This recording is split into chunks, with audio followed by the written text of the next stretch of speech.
welcome. My name is Hannah Cahill, and today I'm here in the Cottage Tea Rooms, Lochmore, County Tipperary, with local children's author Kay O Connell. How are you, Kay? I'm great, Hannah. How are you? I'm great. It's fabulous to meet here with you today. We have a lovely spread in front of us. Yes, it's beautiful here in the Cottage Tea Rooms in Lochmore. Yeah. And I have been living in Lochmore for the last, I'd say, 29 years, but I'm a native of Rathdowney, so I'm a Laois woman. Yeah, like myself. Like yourself, yeah. But I just love the Cottage Tea Rooms here in Lochmore, and it's so friendly and so homely, and you can pop in on your own or with friends and you're always welcome. Yeah. It's just so lovely. The atmosphere here is gorgeous, and it just looks and feels gorgeous. So delighted that we have this in Lochmore. It's a great amenity to have. Yeah, it is, Hannah, yeah.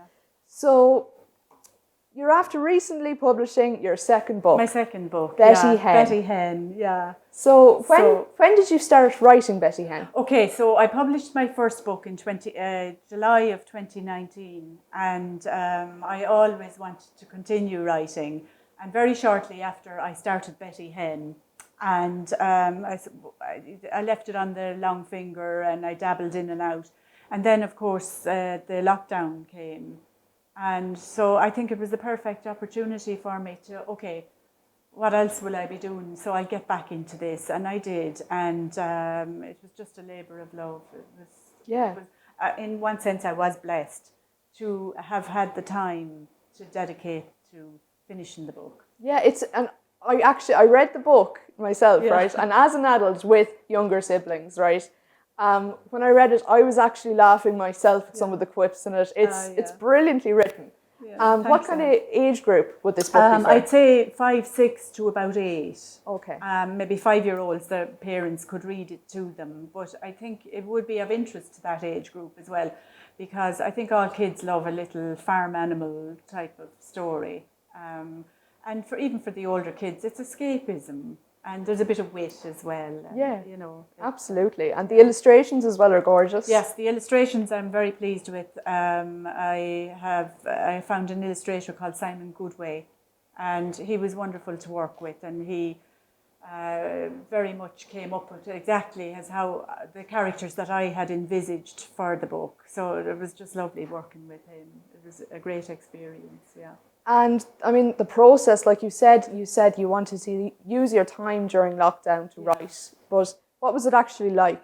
Well, I suppose, first of all, I had to cope with lockdown, and it took me, I'd say, about 6 months of the lockdown to finally settle into it. I suppose everybody was in turmoil and wondering what's going to happen, and it hasn't been easy for anybody.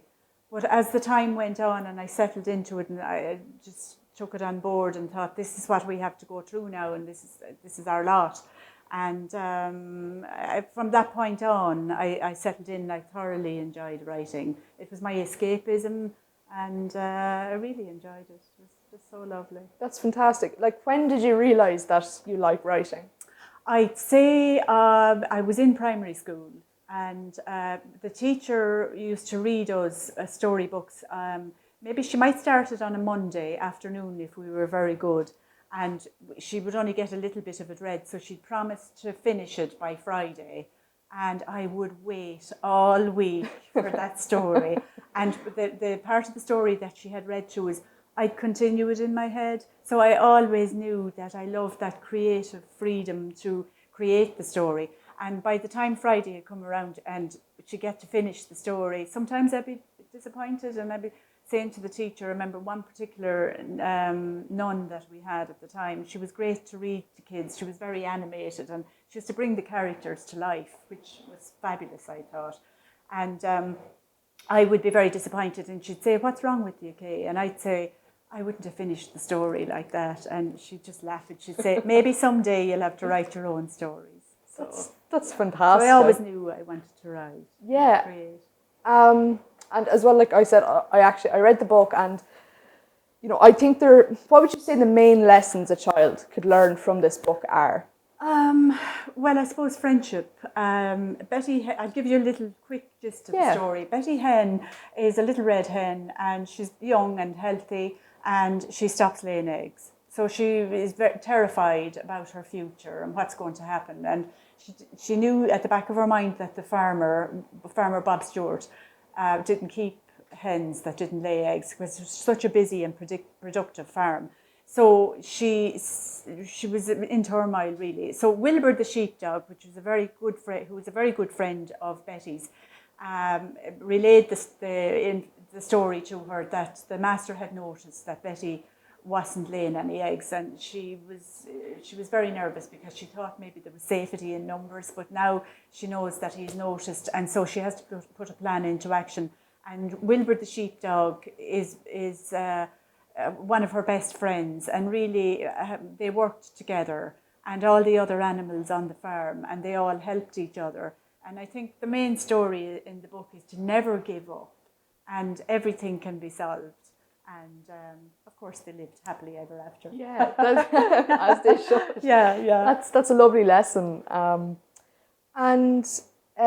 Where can people buy the book? Okay, the book is available in the Bookworm, which is my local bookshop in Thurles, County Tipperary, and John Butler owns the bookshop, and he's been fantastic. So he's selling the book there for me. So that's the Bookworm in Thurles, and Eason's in Thurles, and it'll also be available on Amazon and Goodreads.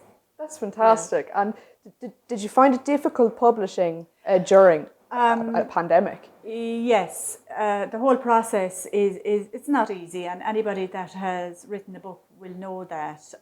For me, I love the creative energy and don't so much like having to delve into the publishing end of it. So I found a fantastic publisher in Cork called Orla Kelly Publishing, and she has been just so wonderful, and she's made the process so much easier for me. So I left it in Orla's hands. And that's been a great experience, really good experience. That's brilliant. Grateful, and yeah.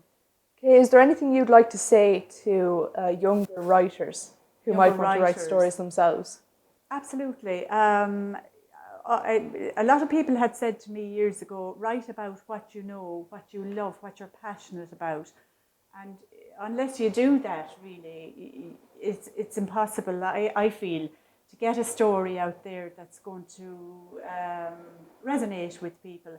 If it comes from your soul and comes from your heart, that's the main thing. And don't let anybody stop you.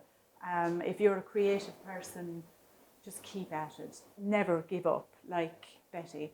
Like Betty Hen. Yeah. Well, thank you very much for your time, Kay. It's been a pleasure talking to you today. Thank you so much. Thank you.